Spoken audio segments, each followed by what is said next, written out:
Hello dear students, how are you? Hope you are doing well. ਅਸੀਂ chapter study ਕਰ ਰਹੇ ਹਾਂ ਰਿਫਰੈਕਸ਼ਨ of light. ਅੱਜ ਅਸੀਂ ਇਸ ਦੇ ਵਿੱਚ ਇੱਕ ਨਿਊ ਟੌਪਿਕ ਸਟੱਡੀ ਕਰਨ ਜਾ ਰਹੇ ਹਾਂ, ਰਿਫਰੈਕਸ਼ਨ ਥਰੂ ਅ ਪ੍ਰਿਜ਼ਮ। ਕਿ ਜਦੋਂ ਲਾਈਟ ਪ੍ਰਿਜ਼ਮ ਦੇ ਵਿੱਚੋਂ ਪਾਸ ਕਰਦੀ ਹੈ ਤਾਂ ਉਹ ਕਿਸ ਤਰੀਕੇ ਨਾਲ ਰਿਫਰੈਕਟ ਹੁੰਦੇ ਆ। ਤਾਂ ਸਭ ਤੋਂ ਪਹਿਲਾਂ ਸਾਨੂੰ ਪਤਾ ਹੋਣਾ ਚਾਹੀਦਾ ਕਿ ਪ੍ਰਿਜ਼ਮ ਕੀ ਹੈ। ਪ੍ਰਿਜ਼ਮ ਨੂੰ ਤੁਸੀਂ ਦੇਖਿਆ ਹੋਏਗਾ 10th ਕਲਾਸ ਦੇ ਵਿੱਚ ਅਸੀਂ ਪ੍ਰਿਜ਼ਮ ਨਾਲ ਰਿਲੇਟਡ ਟੌਪਿਕਸ ਕੀਤੇ ਹੈ, ਐਕਸਪੈਰੀਮੈਂਟ ਵੀ ਕੀਤਾ ਹੋਏਗਾ। ਪ੍ਰਿਜ਼ਮ ਦੀ ਸ਼ੇਪ ਬਾਰੇ ਤੁਸੀਂ ਦੱਸ ਸਕਦੇ ਹੋ ਕਿ ਨੋਰਮਲੀ ਜੋ ਅਸੀਂ ਪ੍ਰਿਜ਼ਮ ਯੂਜ਼ ਕਰਦੇ ਹਾਂ ਉਸ ਦੇ ਵਿੱਚ ਕਿੰਨੇ ਫੇਸ ਹੁੰਦੇ ਆ, ਕਿੰਨੇ ਟ੍ਰਾਇੰਗੂਲਰ ਫੇਸ ਹੁੰਦੇ ਆ, ਕਿੰਨੇ ਰੈਕਟੈਂਗੂਲਰ ਫੇਸ ਹੁੰਦੇ ਆ। ਠੀਕ ਹੈ, ਮੈਂ ਇੱਕ ਪ੍ਰਿਜ਼ਮ ਡਰਾ ਕਰ ਰਿਹਾ, ਦੇਖੋ। ਤਾਂ ਦੇਖੋ ਜੀ, ਇਹ ਇੱਕ ਪ੍ਰਿਜ਼ਮ ਹੈ, ਇਸ ਨੂੰ ਅਸੀਂ ਟ੍ਰਾਇੰਗੂਲਰ ਪ੍ਰਿਜ਼ਮ ਬੋਲਦੇ ਹਾਂ। ਇਸ ਦੀ ਜੋ ਇਹ ਫੇਸ ਹੈ ਇਹ ਟ੍ਰਾਇੰਗੂਲਰ ਹੈ। ਠੀਕ ਹੈ, ਇਸ ਤਰ੍ਹਾਂ ਇਹ ਬੈਕ ਫੇਸ ਹੈ ਜੋ ਬੈਕ ਸਾਈਡ 'ਤੇ ਅਸੀਂ ਸ਼ੋਅ ਕਰ ਰਹੇ ਹਾਂ ਇੱਥੇ। ਅਤੇ ਇਸ ਦੇ 3 ਰੈਕਟੈਂਗੂਲਰ ਫੇਸਿਸ ਹੈ, this one and second is this one, and ਇੱਕ ਨੂੰ ਅਸੀਂ ਨੀਚੇ ਪਲੇਸ ਕੀਤਾ ਹੋਇਆ। ਠੀਕ ਹੈ, ਤਾਂ ਇਸ ਦੀਆਂ ਜੋ ਇਹ ਸਰਫੇਸਿਸ ਹੈ, ਦੇਖੋ ਇਹ ਵਾਲੀ ਸਰਫੇਸ ਹੈ, ਇਸ ਨੂੰ ਅਸੀਂ ਰਿਫਰੈਕਟਿੰਗ ਫੇਸ ਕਹਿੰਦੇ ਹਾਂ। ਠੀਕ ਹੈ, ਤਾਂ ਇਹ ਵੀ ਰਿਫਰੈਕਟਿੰਗ ਫੇਸ ਹੈ ਇਸ ਸਾਈਡ 'ਤੇ। ਇਹ ਰਿਫਰੈਕਟਿੰਗ ਫੇਸ, ਦੋਨੋਂ ਫੇਸ ਜੋ ਹੈ ਇੱਕ ਐਂਗਲ 'ਤੇ ਆ ਕੇ ਮੀਟ ਕਰਦੇ ਆ। ਇਸ ਐਂਗਲ ਨੂੰ ਅਸੀਂ ਐਂਗਲ ਆਫ ਪ੍ਰਿਜ਼ਮ ਬੋਲਦੇ ਹਾਂ। ਅਤੇ ਇਹ ਦੋਨੋਂ ਫੇਸ, ਰਿਫਰੈਕਟਿੰਗ ਫੇਸ ਜੋ ਹੈ ਇਸਦੇ ਇੱਕ ਸਟ੍ਰੇਟ ਐਜ 'ਤੇ ਆ ਕੇ ਮੀਟ ਕਰਦੇ ਆ। ਇਸ ਨੂੰ ਅਸੀਂ ਕਹਿੰਦੇ ਹਾਂ ਰਿਫਰੈਕਟਿੰਗ ਐਜ। ਠੀਕ ਹੈ, ਤਾਂ ਇਸ ਦੇ ਵਿੱਚ ਟੋਟਲ 5 ਫੇਸ ਹੈ, ਜਿਹਦੇ ਵਿੱਚੋਂ 2 ਟ੍ਰਾਇੰਗੂਲਰ ਹੈ ਅਤੇ 3 ਰੈਕਟੈਂਗੂਲਰ ਹੈ। ਅਤੇ ਇਸ ਪ੍ਰਿਜ਼ਮ ਨੂੰ ਅਸੀਂ ਯੂਜ਼ ਕਰਦੇ ਹਾਂ। ਤਾਂ ਪ੍ਰਿਜ਼ਮ ਨੂੰ ਅਸੀਂ ਕਿਸ ਤਰ੍ਹਾਂ ਡਿਫਾਈਨ ਕਰਾਂਗੇ ਕਿ prism is the portion of transparent refracting medium bound by 2 refracting faces or surfaces meeting each other at some angle. ਜਾਂ ਅਸੀਂ ਕਹਿ ਸਕਦੇ ਹਾਂ ਕਿ meeting each other at along a straight edge. ਤਾਂ it is the portion of transparent refracting medium bound by 2 plane surfaces. ਇਹ ਜਿਹੜੀਆਂ plain ਸਰਫੇਸਿਸ ਹੈ ਜੀ, ਜਿਸ ਨੂੰ ਅਸੀਂ ਰਿਫਰੈਕਟਿੰਗ ਫੇਸ ਕਿਹਾ ਹੈ, meeting each other along a straight edge. ਇੱਕ ਸਟ੍ਰੇਟ ਐਜ 'ਤੇ ਉਹ ਮੀਟ ਕਰਦੇ ਹੈ, ਜਾਂ meeting each other at some angle. ਠੀਕ ਹੈ, which is normally less than 90 degree acute angle ਹੁੰਦਾ ਜਿਸ 'ਤੇ ਇਹ ਮੀਟ ਕਰਦੇ ਆ। ਠੀਕ ਹੈ, ਹੁਣ ਅਸੀਂ ਡਿਸਕਸ ਕਰਦੇ ਹਾਂ ਜੀ ਕਿ ਪ੍ਰਿਜ਼ਮ ਦੇ ਥਰੂ ਰਿਫਰੈਕਸ਼ਨ ਕਿਸ ਤਰ੍ਹਾਂ ਹੁੰਦੀ ਹੈ। ਰਿਫਰੈਕਸ਼ਨ ਥਰੂ ਆ ਪ੍ਰਿਜ਼ਮ। ਦੇਖੋ, ਜਦੋਂ ਵੀ ਅਸੀਂ ਪ੍ਰਿਜ਼ਮ ਦੇ ਥਰੂ ਰਿਫਰੈਕਸ਼ਨ ਸਟੱਡੀ ਕਰਦੇ ਹਾਂ, ਇੱਕ ਰੈਕਟੈਂਗੂਲਰ ਫੇਸ ਦੇ ਉੱਪਰ ਲਾਈਟ ਆ ਕੇ ਸਟਰਾਈਕ ਕਰਦੀ ਹੈ ਅਤੇ ਉਹ ਡੈਂਸਰ ਮੀਡੀਅਮ ਦੇ ਵਿੱਚ ਚਲੀ ਜਾਂਦੀ ਹੈ। ਅਤੇ ਫਿਰ ਦੂਸਰੇ ਰੈਕਟੈਂਗੂਲਰ ਫੇਸ ਦੇ ਵਿੱਚੋਂ ਅਸੀਂ ਉਸ ਨੂੰ ਦੇਖਦੇ ਹਾਂ, ਜਿਸ ਦੇ ਵਿੱਚੋਂ ਬਾਹਰ ਆ ਰਹੀ ਹੈ, ਇਮਰਜ ਕਰਦੀ ਹੈ। ਤਾਂ 2 ਵਾਰੀ ਰਿਫਰੈਕਸ਼ਨ ਹੁੰਦੀ ਹੈ, ਐਟ ਦਾ ਫਸਟ ਸਰਫੇਸ ਅਤੇ ਦੂਸਰਾ ਐਟ ਦਾ ਸੈਕਿੰਡ ਸਰਫੇਸ। ਦੋਨੋਂ ਫੇਸਿਸ ਇੱਕ ਐਂਗਲ 'ਤੇ ਮੀਟ ਕਰ ਰਹੇ ਹੈ। ਠੀਕ ਹੈ, ਅਸੀਂ ਇੱਕ ਡਾਇਗਰਾਮ ਦੇ ਨਾਲ, ਰੇ ਡਾਇਗਰਾਮ ਦੇ ਨਾਲ ਇਸ ਨੂੰ ਐਕਸਪਲੇਨ ਕਰਦੇ ਹਾਂ। ਠੀਕ ਹੈ, ਹੁਣ ਅਸੀਂ ਇਸ ਨੂੰ ਟ੍ਰਾਇੰਗੂਲਰ ਫੇਸ ਨੂੰ ਨੀਚੇ ਪਲੇਸ ਕੀਤਾ ਹੋਇਆ ਅਤੇ ਉੱਪਰੋਂ ਸਾਨੂੰ ਜੇ ਅਸੀਂ ਟੌਪ ਤੋਂ ਦੇਖੀਏ ਤਾਂ ਸਾਨੂੰ ਇਸ ਤਰੀਕੇ ਨਾਲ ਟ੍ਰਾਇੰਗੂਲਰ ਫੇਸ ਦਿਖਾਈ ਦੇ ਰਿਹਾ। ਠੀਕ ਹੈ, ਉੱਪਰ ਵੀ ਟ੍ਰਾਇੰਗਲ ਹੈ, ਨੀਚੇ ਵੀ ਟ੍ਰਾਇੰਗਲ ਹੈ, ਅਤੇ ਸਾਈਡ 'ਤੇ ਜਿਹੜੇ ਇਹ 3 ਰੈਕਟੈਂਗੂਲਰ ਫੇਸ ਹੈ। ਠੀਕ ਹੈ, ਇਹ ਐਂਗਲ ਆਫ ਪ੍ਰਿਜ਼ਮ ਹੈ, ਜਿਸ ਨੂੰ ਅਸੀਂ A ਦੇ ਨਾਲ ਡਿਨੋਟ ਕਰ ਦਿੰਦੇ ਹਾਂ। ਹੁਣ ਇਸ ਦੇ ਉੱਪਰ ਕਿਸੇ ਐਂਗਲ 'ਤੇ ਇੱਕ ਰੇ ਆ ਕੇ ਸਟਰਾਈਕ ਕਰਦੀ ਹੈ। ਤਾਂ ਸਪੋਜ਼ ਕਰੋ ਕਿ ਇਹ ਇਨਸੀਡੈਂਟ ਰੇ ਹੈ। ਠੀਕ ਹੈ, ਜਿਸ ਜਗ੍ਹਾ 'ਤੇ ਸਟਰਾਈਕ ਕਰੇਗੀ ਅਸੀਂ ਕੀ ਡਰਾ ਕਰਾਂਗੇ ਜੀ? ਨੋਰਮਲ ਡਰਾ ਕਰਾਂਗੇ। ਸੋ ਦਿਸ ਇਜ਼ ਨੋਰਮਲ। ਤਾਂ ਇਹ ਰੇ ਰੇਅਰ ਟੂ ਡੈਂਸਰ ਮੀਡੀਅਮ ਜਾ ਰਹੀ ਹੈ, ਕਿਉਂਕਿ ਪ੍ਰਿਜ਼ਮ ਕਿਸ ਦੀ ਬਣੀ ਹੁੰਦੀ ਹੈ? ਗਲਾਸ ਦੀ। ਤਾਂ ਬਾਹਰ ਏਅਰ ਹੈ, ਅੰਦਰ ਗਲਾਸ ਹੈ, ਤਾਂ ਰੇਅਰ ਮੀਡੀਅਮ ਡੈਂਸਰ ਮੀਡੀਅਮ। ਤਾਂ ਜਦੋਂ ਰੇਅਰ ਟੂ ਡੈਂਸਰ ਜਾਏਗੀ ਤਾਂ ਇਹ ਇਸ ਦਾ ਐਕਚੁਅਲ ਪਾਥ ਸੀ ਰੇ ਆਫ ਲਾਈਟ ਦਾ। ਠੀਕ ਹੈ, ਇਸਨੇ ਇਸ ਪਾਸੇ ਜਾਣਾ ਸੀ, ਤਾਂ ਇਹ ਟੂਵਰਡਸ ਦਾ ਨੋਰਮਲ ਬੈਂਡ ਹੋ ਜਾਏਗੀ। ਤਾਂ ਦਿਸ ਇਜ਼ ਰਿਫਰੈਕਟਡ ਰੇ। ਜਦੋਂ ਹੁਣ ਦੂਸਰੇ ਫੇਸ 'ਤੇ ਸਟਰਾਈਕ ਕਰੇਗੀ ਤਾਂ ਇੱਥੇ ਵੀ ਅਸੀਂ ਨੋਰਮਲ ਡਰਾ ਕਰਾਂਗੇ। ਨੋਰਮਲ ਡਰਾ ਕਰਕੇ ਰਿਫਰੈਕਸ਼ਨ ਸਟੱਡੀ ਕਰਾਂਗੇ, ਕਿਉਂਕਿ ਇਹ ਡੈਂਸਰ ਟੂ ਰੇਅਰ ਮੀਡੀਅਮ ਜਾ ਰਹੀ ਹੈ, ਤਾਂ ਨੋਰਮਲ ਡਰਾ ਕਰਦੇ ਹਾਂ।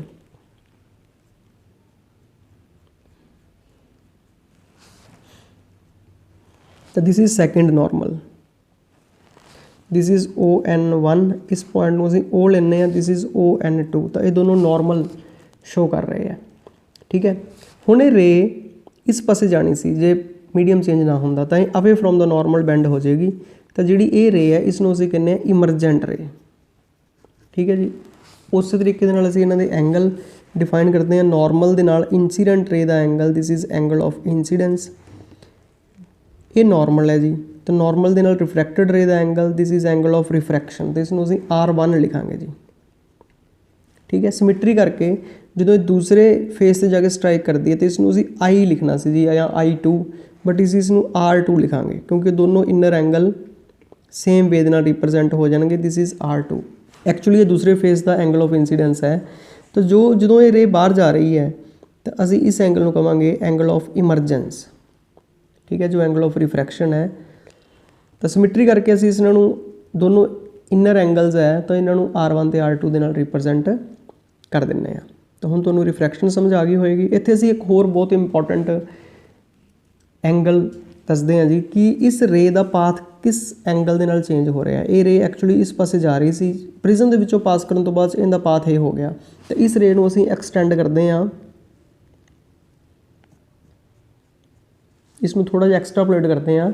तो ये जो एंगल बनता है जी इसनों कहते एंगल ऑफ डेविएशन डेल्टा, कि जो रे का एक्चुअल पाथ सी इंसीडेंट रे का तो जो इमरजेंट रे का पाथ है जो उसनों असीं एक्सटेंड करते हैं तो इस एंगल को कहते हैं एंगल ऑफ डेविएशन, डेल्टा के नाल रिप्रजेंट करते हैं। तो इन्हां पॉइंट्स नूं भी इत्थे कुछ नाम दे दिंदे आ। Let us suppose this point is Q and this point is R and this point is A, ठीक है। एंगल भी A नाल रिप्रजेंट कर रहे हैं and point is also A, B and C। हुण असीं एक फॉर्मूला ड्राइव करते हैं जिस दे विच असीं दसदे हैं कि I डेल्टा E ते A दे विच की रिलेशन है, ठीक है। तो वो फॉर्मूला ड्राइव करने लई असीं इत्थे एक क्वाड्रीलेटरल अज्यूम कर रहे हैं AQOR, ठीक है, इन क्वाड्रीलेटरल। तो इस क्वाड्रीलेटरल दे विच तुहानूं दिखाई दे रहा होएगा कि ये नॉर्मल है, ठीक है। तो आ एंगल तो 90 डिग्री का है जी, एंगल AQO 90 डिग्री का है। इस तरह ARO ये वाला एंगल 90 डिग्री का, ठीक है। तो ये दोनों तो 90 90 180 हो गए। टोटल जो 4 एंगल्स का सम है वो 360 डिग्री होंदा है। इसका मतलब एंगल A जोड़ा असीं ए एंगल की गल कर रहे हैं, angle A plus angle QOR, angle QOR, इन्हां दोनों का सम 180 हो जाएगा, ठीक है। क्योंकि इन्हां दोनों का सम 180 हो गया जी। आ 90 डिग्री का एंगल है, ये भी 90 डिग्री का एंगल है, टोटल एंगल 360 डिग्री। तो इन्हां एंगल का सम हो जाएगा 180 डिग्री, ठीक है। जे असीं हुण ट्रायंगल लईए जी QOR, आ वाली ट्रायंगल जी, इन ट्रायंगल QOR ट्रायंगल के 3 एंगल्स का सम 180 डिग्री होंदा है। तो angle R1 plus angle R2 plus angle QOR ये भी हो जाएगा जी 180 डिग्री, ठीक है जी। हुण तुसीं नंबर 1 ते 2 नूं देखो, from 1 and 2 angle QOR same है जी 180 डिग्री। इसका मतलब एंगल A किस दे इक्वल हो गया, सम of angle R1 plus R2। जो असीं इन्होंने इक्वेट करांगे from 1 and 2 we can write angle A is equal to angle R1 plus angle R2। सानू पता ही है जी एंगल है, तो और we can write simply A is equal to R1 plus R2। इस तरह की नोटेशन ही असीं इत्थे यूज़ करते हैं। ए एंगल का जो सिंबल है वो असीं लीव कर देंगे हैं जी, A is equal to R1 plus R2। इस तरीके नाल असीं इत्थे यूज़ करते हैं, ठीक है। हुण असीं डेल्टा फाइंड करना है जी। देखो एक्चुअल दे विच डेल्टा दे विच असीं रिलेशन लैके आना चाहुंदे हां फ्रॉम द डायग्राम। जे असीं फिर देखीए तो डेल्टा किस दे इक्वल होएगा। देखो इस पॉइंट नूं असीं M लिख दिंदे हां। ट्रायंगल देखो जी MQR, ये वाली ट्रायंगल जो डेल्टा है वो एक्सटीरियर एंगल है, ठीक है। Delta is exterior angle. तो जो एक्सटीरियर एंगल है वो किस दे इक्वल होंदा है, जो एक्सटीरियर एंगल है वो अंदरले इंटीरियर एंगल्स दे जो ओपोजिट एंगल्स है, अंदरले सामने एंगल्स उन्हां दे सम दे इक्वल होंदा है, ठीक है। तो ये डेल्टा इस एंगल ए वाला एंगल प्लस ए वाला एंगल इन दोनों के सम दे इक्वल होएगा,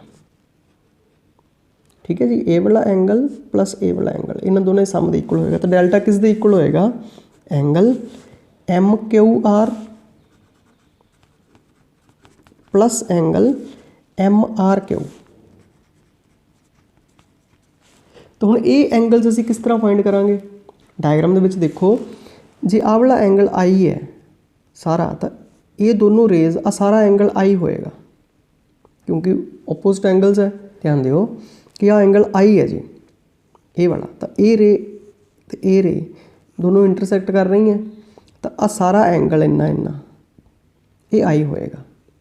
ठीक है, ये सारा एंगल आई है, ए वाला R1 है, तो असी आ फाइंड करना है जी MQR, ये होएगा I माइनस R1, तो असी MQR जगह तो लिख देंगे I माइनस R1।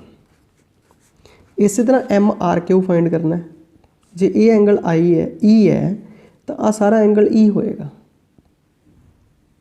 ठीक है, वर्टिकली ओपोजिट एंगल जिसनों असीं कहने आमने सामने दे कोण, तो ये R2 है, तो बाकी कितना बचेगा E माइनस R2, तो ये बचेगा जी E माइनस R2।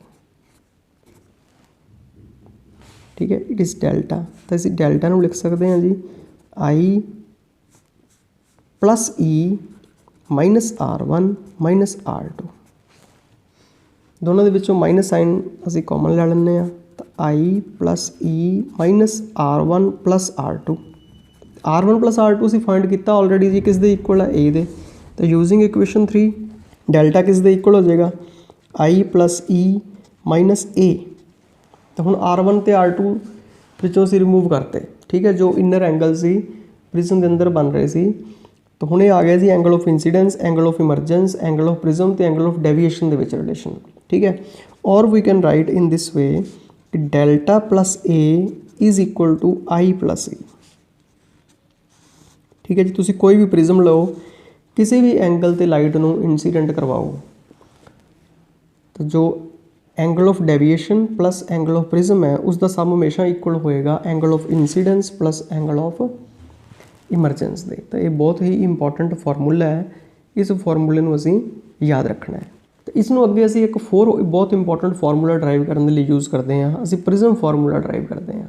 ठीक है, हुण जो एंगल ऑफ डेविएशन है वो एंगल ऑफ इंसीडेंस दे नाल वेरी कर रहा है। ठीक है, जिमें जिमें असीं एंगल ऑफ इंसीडेंस वेरी करते हैं तो डेल्टा वेरी करेगा। ठीक है, तो इसका असीं एक ग्राफ प्लॉट करांगे।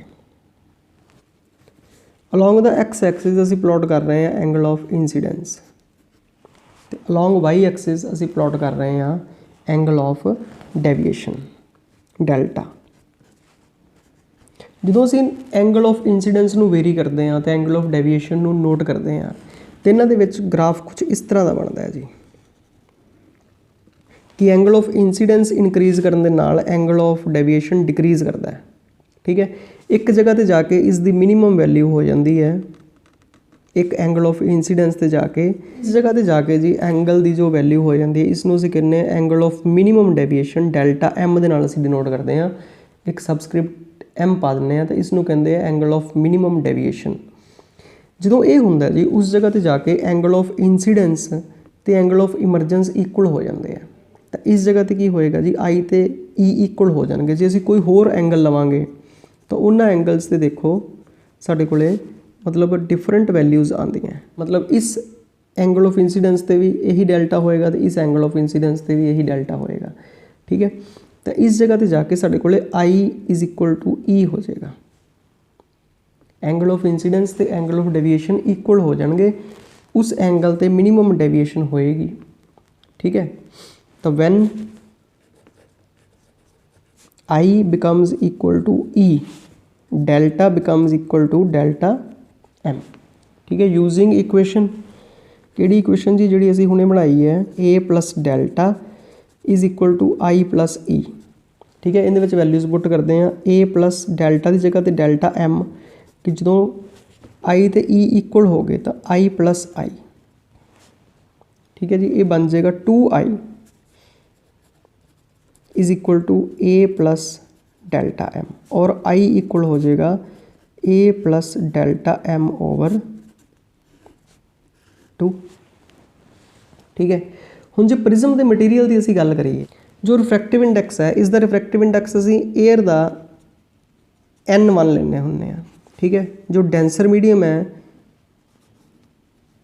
इसका रिफ्रैक्टिव इंडैक्स असीं N2 लेने आ, तो फिर एयर है जी इसका रिफ्रैक्टिव इंडैक्स असीं N1 लेने आ। ठीक है, N2 by N1 is equal to N21, refractive index of denser medium with respect to rare medium. तो रिफ्रैक्टिव इंडैक्स नूं जे असीं देखीए तो रिफ्रैक्टिव इंडैक्स किस दे इक्वल हुंदा, जे असीं इत्थों रेशो फाइंड करिए तो N21 किस दे इक्वल होएगा जी sine I divided by sine R1। ਇੱਥੋਂ ਫਾइंड ਕਰੀਏ ਤਾਂ ਕਿਸ ਦੇ ਇਕੁਅਲ ਹੋਏਗਾ ਜੀ sin E over sin R2। ਜੇ ਅਸੀਂ ਹੁਣ ਇਹ ਕਹਿ ਰਹੇ ਹਾਂ ਕਿ I is equal to E है, ਹੁਣ ਜੇ I E ਦੇ ਇਕੁਅਲ ਹੋ ਜਾਏਗਾ ਤਾਂ then R1 is equal to R2। ठीक है, I ਤੇ E ਇਕੁਅਲ ਹੋ ਗਏ ਤਾਂ R1 ਵੀ R2 ਦੇ ਇਕੁਅਲ ਹੋ ਜਾਂਦਾ। ਤੇ ਇੱਥੇ ਜਾ ਕੇ ਇੱਕ ਹੋਰ ਚੀਜ਼ ਹੁੰਦੀ ਹੈ ਕਿ ਜਿਹੜੀ ਇਹ ਰੇ ਹੈ ਇਹ ਇਸ ਬੇਸ ਦੇ ਪੈਰਲਲ ਹੋ ਜਾਂਦੀ ਹੈ। ਠੀਕ ਹੈ, ਤਾਂ R1 ਤੇ R2 ਇਕੁਅਲ ਹੋ ਜਾਣਗੇ। ਜੇ R1 ਤੇ R2 ਇਕੁਅਲ ਹੋ ਜਾਣਗੇ when I is equal to E, so R1 is equal to R2 is equal to R, इसनों ਅਸੀਂ R ਨਾਮ ਦੇ ਦਿੰਦੇ ਹਾਂ। ਤਾਂ ਫਿਰ ਇਹ ਕਿਸ ਦੇ ਇਕੁਅਲ ਹੋ ਜਾਏਗਾ, A is equal to R1 plus R2 is equal to R plus R मतलब 2R, और we can write R is equal to A over 2। ठीक है जी, गिव इट नंबर 5। ठीक है, ਹੁਣ ਜੇ ਇਸ ਰਿਲੇਸ਼ਨ ਨੂੰ ਅਸੀਂ ਯੂਜ਼ ਕਰਦੇ ਹਾਂ I ਤੇ E ਇਕੁਅਲ ਹੈ, R1 ਤੇ R2 ਇਕੁਅਲ ਹੈ, ਤਾਂ ਰਿਫਰੈਕਟਿਵ ਇੰਡੈਕਸ ਕਿਸ ਦੇ ਇਕੁਅਲ ਹੋ ਜਾਏਗਾ ਜੇ ਅਸੀਂ ਰਿਫਰੈਕਟਿਵ ਇੰਡੈਕਸ ਫਾਈਂਡ ਕਰਦੇ ਹਾਂ। 2 1 is equal to sine I over sine R। ठीक है, sine I over sine R, क्योंकि R1 ਤੇ R2 ਇਕੁਅਲ ਹੋ ਗਏ, ਅਸੀਂ ਇਸ ਨੂੰ R ਲਿਖ ਸਕਦੇ ਹਾਂ। ਤਾਂ I ਦੀ ਵੈਲਿਊ ਕਿਸ ਦੇ ਇਕੁਅਲ ਹੈ ਜੀ, I ਅਸੀਂ ਫਾਈਂਡ ਕਰ ਚੁੱਕੇ ਹਾਂ A plus delta M over 2, ਅਸੀਂ ਇੱਥੇ ਪੁੱਟ ਕਰ ਦਿੰਦੇ ਹਾਂ ਜੀ I ਦੀ ਵੈਲਿਊ। ਤੇ R ਦੀ ਵੈਲਿਊ ਹੈ ਜੀ A/2। ठीक है, तो ये बहुत इंपॉर्टेंट फॉर्मूला बन गया जी। N21 is equal to sine A plus delta M over 2 over sine A/2।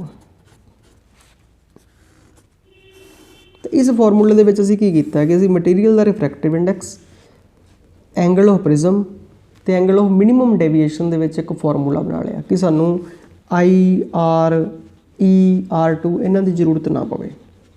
ठीक है जी, ਜਾਂ ਜੇ ਕਿਸੇ ਮੀਡੀਆ ਲਈ ਜਾਂ ਜੇ ਕਿਸੇ ਪ੍ਰਿਜ਼ਮ ਲਈ ਸਾਡੇ ਕੋਲ ਡੈਲਟਾ M ਹੈਗਾ ਤਾਂ ਅਸੀਂ ਰਿਫਰੈਕਟਿਵ ਇੰਡੈਕਸ ਪਤਾ ਕਰ ਸਕਦੇ ਹਾਂ। ਤੇ ਇਹ ਇੱਕ ਅਸੀਂ ਐਕਸਪੈਰੀਮੈਂਟ ਵੀ ਕਰਦੇ ਹੁੰਦੇ ਹਾਂ ਕਿ ਪ੍ਰਿਜ਼ਮ ਲੈਂਦੇ ਹਾਂ ਜੀ ਅਸੀਂ ਇੱਕ ਹੋਲੋ, ਤਾਂ ਉਹਦੇ ਅੰਦਰ ਮੀਡੀਅਮ ਫਿਲ ਕਰਦੇ ਹਾਂ ਜੀ ਗਲਿਸਰੀਨ। ਠੀਕ ਹੈ, ਤੇ ਬਹੁਤ ਇੰਪੋਰਟੈਂਟ ਐਕਸਪੈਰੀਮੈਂਟ ਹੈ ਕਿ ਪ੍ਰਿਜ਼ਮ ਦੇ ਵਿੱਚ ਗਲਿਸਰੀਨ ਨੂੰ ਫਿਲ ਕਰ ਲੈਂਦੇ ਹਾਂ ਤਾਂ ਜੋ ਰੇ ਆ ਉਹ ਗਲਿਸਰੀਨ ਦੇ ਵਿੱਚੋਂ ਪਾਸ ਕਰਦੀ ਹੈ। ਠੀਕ ਹੈ, ਤਾਂ ਅਸੀਂ ਉਹਦੇ ਲਈ ਮਿਨੀਮਮ ਡੈਵੀਏਸ਼ਨ ਨੋਟ ਕਰਕੇ ਐਕਸਪੈਰੀਮੈਂਟਲੀ ਕਿ ਡੈਲਟਾ ਅਸੀਂ ਐਕਸਪੈਰੀਮੈਂਟਲੀ ਨੋਟ ਕਰਦੇ ਹਾਂ ਤੇ ਅਸੀਂ ਮੀਡੀਅਮ ਦਾ ਰਿਫਰੈਕਟਿਵ ਇੰਡੈਕਸ ਕੈਲਕੂਲੇਟ ਕਰਦੇ ਹਾਂ ਗਲਿਸਰੀਨ ਦਾ। ਤਾਂ ਇਸ ਫਾਰਮੂਲੇ ਨੂੰ ਪ੍ਰਿਜ਼ਮ ਫਾਰਮੂਲਾ ਕਿਹਾ ਜਾਂਦਾ ਹੈ ਜੀ। ਇਸ ਜੋ ਇਹ ਫਾਰਮੂਲਾ ਅਸੀਂ ਡਰਾਈਵ ਕੀਤਾ ਤਾਂ this formula is known as prism formula. ਤੇ ਇਹ ਜੋ ਸਾਰੀ ਅਸੀਂ ਕੀਤੀ ਹੈ ਜੀ ਇੱਥੋਂ ਸਟਾਰਟ ਕਰਕੇ, ਠੀਕ ਹੈ, ਇਹ ਸਾਰੀ ਪ੍ਰਿਜ਼ਮ ਫਾਰਮੂਲੇ ਦੀ ਡੈਰੀਵੇਸ਼ਨ ਹੈ ਕਿ ਜੇ ਆਪਾਂ ਨੂੰ एग्जाम ਦੇ ਵਿੱਚ ਆਉਂਦਾ ਹੈ ਕਿ ਡਰਾਈਵ ਪ੍ਰਿਜ਼ਮ ਫਾਰਮੂਲਾ, ਤਾਂ ਫਿਰ ਅਸੀਂ ਇਸ ਮੈਥਡ ਦੇ ਨਾਲ ਡਰਾਈਵ ਕਰਦੇ ਹਾਂ। ਠੀਕ ਹੈ, ਹੁਣ ਅਸੀਂ ਇਸ ਦਾ ਇੱਕ ਸਪੈਸ਼ਲ ਕੇਸ ਕਰਦੇ ਹਾਂ ਕਿ for prism of small angle, ਜੇ ਸਮਾਲ ਐਂਗਲ ਦੀ ਪ੍ਰਿਜ਼ਮ ਲੈਂਦੇ ਹਾਂ ਤਾਂ ਸਮਾਲ ਐਂਗਲਸ ਲਈ ਕੀ ਹੁੰਦਾ ਜੀ, sine theta is approximately equal to theta ਹੋ ਜਾਂਦਾ। ਅਸੀਂ ਇੱਥੇ ਉਹੀ ਫਾਰਮੂਲਾ ਯੂਜ਼ ਕਰਦੇ ਹਾਂ ਕਿ ਜੇ A ਸਮਾਲ ਹੈ तो sine theta is approximately equal to theta हो जाएगा। तो N21 किस दे इक्वल हो जाएगा, साइन थीटा की जगह असीं थीटा पुट कर देंगे A plus delta M over 2 divided by A/2। ठीक है जी, 2 नाल 2 कैंसल हो जाएगा। तो N21 is equal to A plus delta M over A। तो A प्लस इसनों इधर जाके मल्टीप्लाई कर दो जी, A into N21 is equal to A plus delta M। इसनों इधर ले आओ जी, तो A into N21 minus A is equal to delta M। तो देखो जी ये की बनेगा कि इन्होंने दोनों के विचों असीं A कॉमन ले लांगे तो डेल्टा M की वैल्यू कितनी आ जाएगी, delta M is equal to A into N21 minus 1 N-1 मतलब। तो इस फॉर्मूले में असीं कहने हैं जी prism formula for prism having small A, small angle of prism. तो इस फॉर्मूले में असीं यूज़ करांगे उस प्रिज्म लई जिसका कि A वाला एंगल स्मॉल है। ठीक है, तो आई होप कि तुहानूं ये टॉपिक जो है वो समझ लग गया होएगा। ये बहुत इंपॉर्टेंट टॉपिक है, इसनूं बहुत ध्यान नाल करना। So all the best, have a nice day.